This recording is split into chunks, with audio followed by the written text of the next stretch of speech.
À la faveur de la Journée internationale de l'environnement, la société Nestlé, consciente que la protection et l'amélioration de l'environnement est une question d'importance qui affecte le bien-être des populations et le développement économique, a mobilisé ce vendredi 7 juin 2019 300 agents pour débarrasser la ville de Grand-Bassam de ses sachets plastiques.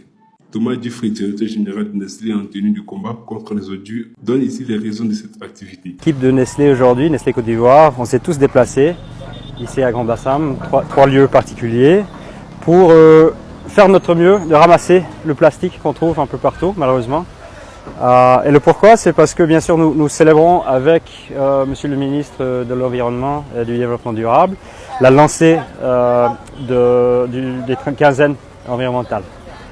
Et pour Nestlé, récemment notre président directeur général basé en Suisse, Monsieur Mark Schneider, il a annoncé que ici 2025, 100% des emballages de Nestlé vont être soit recyclables, soit réutilisables. Je remercie tout d'abord la population locale qui nous ont souhaité la bienvenue ce matin, qui sachent que Nestlé, nous sommes éco-citoyens, qui sachent que nos produits d'ici peu, ils ont constaté que les emballages vont être soit 100% recyclés, soit 100% réutilisés. Et on les encourage de tout faire dans cette direction aussi. Nescafé chaud! Nescafé chaud! Nescafé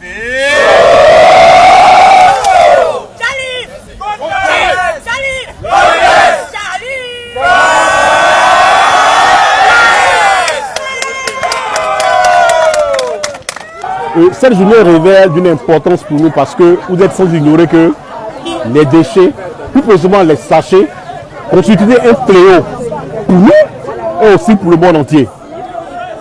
Et donc, l'État de Côte d'Ivoire a mis en place un certain nombre d'organismes comme l'ANAGEP pour la collecte de ces déchets-là. Et aussi a pris un certain nombre de dispositions réglementaires pour interdire la production et l'importation de ces déchets plastiques. Et le groupe Nestlé, pour emboîter le pas à l'État de Côte d'Ivoire, a décidé d'organiser cette journée-là pour montrer de manière symbolique à la ville de Bassam et à notre moment l'importance de la collecte de ces déchets plastiques et aussi leur fin de vie qui va concerner une étape de recyclage.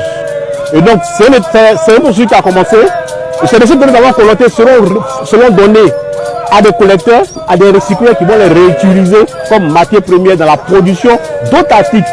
On s'engage dans ce sujet de déchets plastiques et aujourd'hui c'est une façon vraiment de démontrer notre engagement personnel et puis c'est avec ça que je suis venu aujourd'hui pour aider les amis et les collègues à nettoyer ce bel marché de Grand-Bassam. Avec les dégâts que nous connaissons face aux sachets plastiques, nous sommes venus faire une activité de sensibilisation dans les marchés de Bassam notamment, afin de pouvoir nettoyer les marchés et montrer l'exemple de ce qu'il est très important de tout le temps ramasser les ordures et les mettre dans les sacs dédiés à cet effet. J'encourage tout le monde à le faire. C'est vraiment important de montrer l'exemple et de faire savoir à travers l'exemple que vous montrez que c'est très important de ne pas laisser traîner les objets. Il n'y a rien de plus important que de sensibiliser soi-même en participant à l'activité en question. Cette action citoyenne de Nestlé Côte d'Ivoire a reçu le soutien d'une célébrité de la musique mondiale, en l'occurrence Asalfo du groupe Magic System, sous l'égide de la fondation qu'il dirige. Après l'action sur le terrain, place à la cérémonie officielle. Celle-ci s'est tenue à l'hôtel Afrikland où plusieurs engagements ont été pris en faveur de l'environnement.